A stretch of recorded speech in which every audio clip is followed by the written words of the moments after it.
రాష్ట్రంలో పల్లె పోరు మోగింది. ఊరూరా రాజకీయ చైతన్యం ఉప్పొంగుతోంది. సర్పంచ్‌గా గెలిచి గ్రామ సింహాసనం ఎక్కాలని ఎంతో మంది యువకులు, నాయకులు ఆశపడుతున్నారు.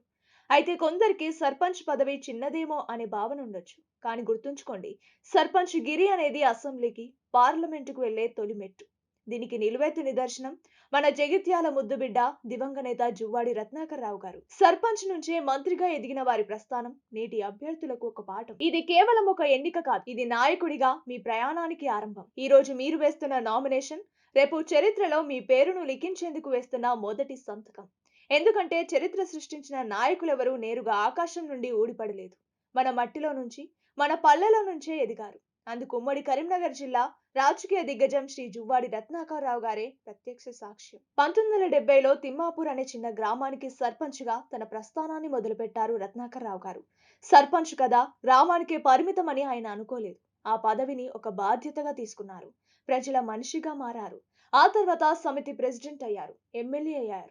ఏకంగా 3 సార్లు రాష్ట్ర మంత్రిగా సేవలందించి గల్లీ నుంచి ఢిల్లీ స్థాయికి ఎదిగారు. మీరు గెలిచేది చిన్న పదవి కాదు, ప్రజాస్వామ్యానికి మీరు పునాదిరాళ్ళు. రత్నాకరరావు గారి స్ఫూర్తిని తీసుకోండి. గ్రామాన్ని అభివృద్ధి చేయండి. ప్రజల గుండెల్లో స్థానం సంపాదిస్తే రేపటి ఎమ్మెల్యేలు, మంత్రులు మీరే. అవకాశం మీ తలుపు తట్టింది. విజయమో వీర స్వర్గమో తేల్చుకోవాల్సిన సమయం ఇది. నిరాశను పక్కన పెట్టండి. రత్నాకరరావు గారిలా అంచెలంచెలుగా ఎదగాలనే కసితో ముందడుగు వేయండి. విజయం మీదే. ఎన్నికల్లో పోటీ చేస్తున్న అభ్యర్థులందరికీ కొలుగురి టీవీ తరపున ఆల్ ది బెస్ట్.